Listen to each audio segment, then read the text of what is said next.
I'll tell you what, the Arsenal fans are going to be loving looking at the Premier League table because they are top of it, and Tottenham Hotspur are in a relegation scrap. A huge game tonight for them. Who would have thought it? They are just 1 point above the relegation zone after last night's results. They host Crystal Palace later. Let's speak to Spurs fan Mitchell Fretton. Mitchell, a very good morning to you. How are you feeling? How are the nerves? Are they jangling? And is this, let's get straight to it, is this the biggest, let's say, Premier League fixture for Spurs at the new ground? Yeah, well, I mean, to be honest, I think nerves are an understatement these days. I'm absolutely terrified of every single game that we're playing at the moment. It's such a big game. I would go further and say it's not necessarily even the biggest game at our new stadium, but the biggest game that Spurs have had in the last 20 years, because bigger than the Champions League final. Well, I mean, the Champions League final is all well and good, but I feel like the detriments and the impact and the long-term, I guess, consequences of getting relegated are bigger than playing in a Champions League final, to be honest with you. So, yeah, for that reason, I'm petrified. Last night's games couldn't have been any worse for us, and I just feel like that puts even more pressure on us at this point. Crystal, it's one of those ones as well on paper, isn't it? Where it's Crystal Palace at home. That's a game we have to be winning, and if we can't win that, realistically, who can we beat between now and the end of the season? And that was my question. Really any options. That was exactly my question, Rob. On there is, are Spurs going to win a game by the end of the season? Well, I hope so. We have to. The thing is, I think one of the things that Spurs have had a problem with this season is, well, in the second half of the season, in 2026 maybe, is we've never really perhaps accepted that we are in that relegation fight. But now those players and the manager and everyone involved with the club have no choice but to accept that. So they have to suck it up. They have to realise that that's the situation that we're in, and they have to fight tooth and nail for every single minute that they're on the pitch between now and the end of the season. It's the only way we get out of this, because the teams below us are better than us right now. Been watching them, been keeping an eye on their results. Wolves are playing better football than us. West Ham are, Nottingham Forest are. So what are Spurs going to do about it? And that has to start tonight by putting in a performance and a win. Mitchell, Paul's message on the screen, you can see that, who's saying that Spurs are too big to go down? No guts, no glory. And there's already a bit of talk, and tell me if I'm getting ahead of myself here, but, social media is a dangerous place. But Spurs fans suggesting that if Igor Tudor loses this game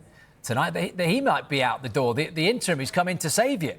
Yeah, well, it's panic stations, isn't it? It's emergency planning that I would imagine that the club are doing, because Igor Tudor's been brought in to make an instant impact. And if he loses all three of his first games in charge, with 9 games left after that, it all of a sudden then becomes a risk to leave him in charge of it, because we don't know if he's going to be able to win games. That's the most important thing. It's not about the style anymore. It's not even necessarily about which players are on the pitch at the moment. It's about doing everything you can to just pick up 3 points in any capacity possible.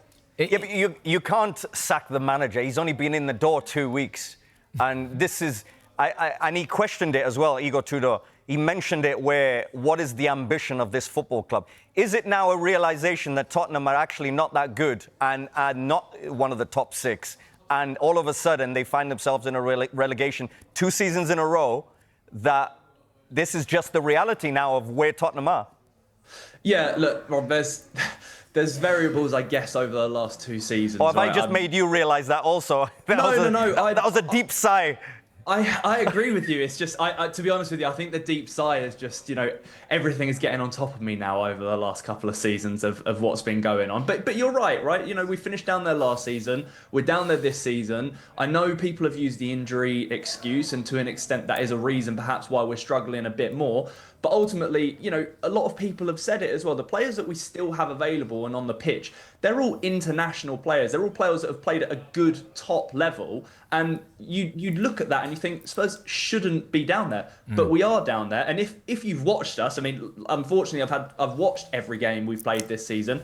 We just are that bad at the moment. There's no confidence. There's no structure or style. Are they too good to go down? No. Definitely not. So you think they'll go down? I don't think we'll go down. Rob does. I think if we lose tonight, then I will sit there and say, do you know what? Yeah, we will go down. I think even if Tottenham win tonight, I think they're in big trouble. Big trouble. But Mitchell, I've got good news for you, because next season you've got a much easier route to get back to the Premier League. We've got 6 teams in the Championship playoffs. You could finish 7th or 8th next season in a beautiful stadium and still have a chance. Yeah, fantastic news. I can't wait for that, honestly. No VAR either, that's fine. And there's still a scenario where you win the Champions League and go down and play Champions League football in the Championship. I'm not sure how that works out with Tuesday and Wednesday games, but we'll cross that bridge when we get to it. If one team are ever going to do that, it would probably end up being Spurs, wouldn't it? So keep the faith. Keep the faith, Mitchell. There's a long way to go. Right, let's bring in another Spurs fan, shall we? Let's speak to Chris. Chris, you do realise that if you do go down to the Championship and Arsenal win the league, you're never going to hear the end of this, are you? In your lifetime, in your children's lifetime, in your grandchildren's lifetime? Well, Rob, good morning to you. I'm not interested about talking about Arsenal winning the title, and I'm certainly not interested about talking about Spurs being relegated. You know, we've got 10 games to go. This is what we want. Chris, we need some fighting talk. Come on, sell it to us. Sell it to the people watching Fan Club this morning. Things need to dramatically change at the football club. We should never, ever be in this position. The board and the owners, really need to step up and change the way that they do things. And, Spurs should not be in this position. Of course, it was a very painful night. The results, last night, 4 points from a possible 30 in 2026 for Tottenham. And when you look at the teams around us, they are showing a lot more fight and they are picking up a lot more points. Forest 10. Leeds 11, Wolves 13, West Ham 14, and even tonight's opponents, Crystal Palace, have picked up 9. So, these next 10 games are absolutely crucial for the future of the football club to stay in the Premier League. Igor Tudor, of course, has come in to, change things and be that driving force and, to be that instant impact. And, let's hope that we do see that tonight. But what I would say is that the Spurs fans really do need to get behind, and I'm sure they will. The fans at the stadium tonight, they will get behind the team. And Chris, just sorry to interrupt you there, but just on the impact of Igor Tudor, what impact have you seen? We haven't seen any impact yet. We've seen 2 games. Of course, he's said a number of very negative things about the football club. I don't think that he realised what a huge situation he has walked into. You would think that when he took the job, you would think that he knew what he was getting into. But when he's actually in the football club now, he has just realised what a huge job this is. And, but somehow he needs to turn this around, put some confidence into the players and make them deliver, because this is a huge game tonight. For years, people blamed Daniel Levy. You can't do that now. But, Johan Langer is the man who brought this guy in, right? Am I right in saying that? Your sporting director, he very much chose Igor Tudor, and he's been in these situations before. He comes in, he disrupts everything, and he normally gets a reaction from his players. That hasn't happened yet. It might do. But do you think down the line you might be looking at a third manager before the end of the season? I certainly hope not, because we don't need any more changes at the football club. I just hope that Igor Tudor can get a tune out of this Tottenham Hotspur team and this squad. Yes, we've had a lot of injuries, but there are a lot of players underperforming. But I'm certainly not here to be slagging off or slating the players today. They need our support this evening.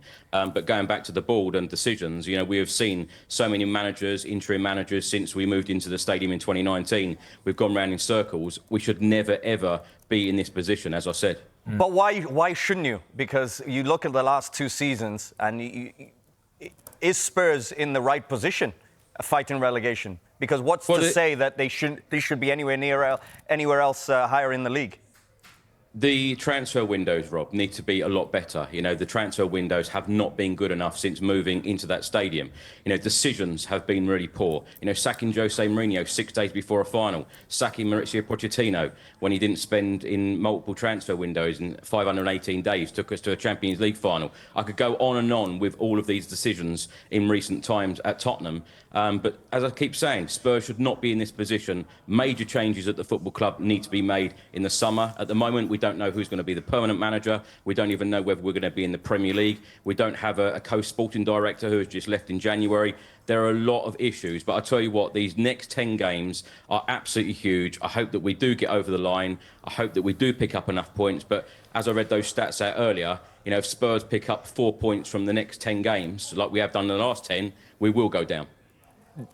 Just with that as well, is there a realization now that there's actually bigger things inside the football clubs that is wrong? Because Igor Tudor just mentioned it last week about what is the ambition of the football club in terms of this is a big job, and he probably didn't realize it. Is there a season now where we look at maybe Arsenal win the league and Tottenham go down, and there's no manager at the end of the season to take you forward?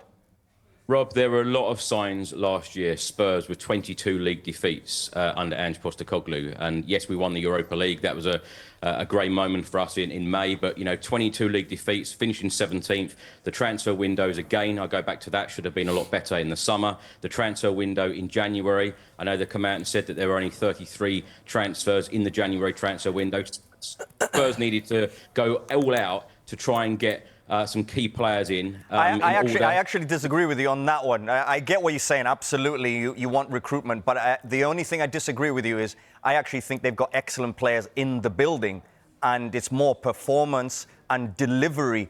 And Spurs at home are the worst team at home, playing at home in the whole league. Chris, I think it's delivery. Rob, we've got to leave it there, but it's a good final point. One word, Chris, staying up, Tottenham? Yes.